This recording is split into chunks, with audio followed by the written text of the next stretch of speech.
বেশি যেটা করতে বলছেন এটা করার মতো সময় আমার কাছে নাই। লা আযীদু আলা হাদা ওয়ালা আনকুসের গ্রাম্য তর্জমা এটাই হয়, যেটা করণীয় ওটা তো অবশ্যই করব, ওটা ছাড়ার কোনো সুযোগ নাই। যেমন ফরজ, ওয়াজিব, সুন্নতে মুআক্কাদা, কিন্তু নফল যেটা বলছেন ওটা করার মতো সুযোগ আমার কাছে নেই। যাইতেছে রশি, উটের রশি নিয়া, আল্লাহ রসুল বলতেছে জান্নাতি লোক যদি দেখতে চাও তো একে দেখতে পাবো, এক বৈঠকে জান্নাত হতে পারে। আজকেও জান্নাতের সিদ্ধান্ত হবে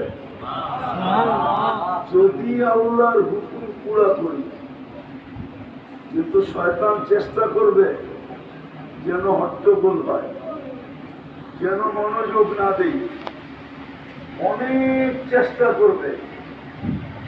এরকম মোবাইলের কন্ট্রোল যুবকদের আঙ্গুলের মাথায়, ঠিক না?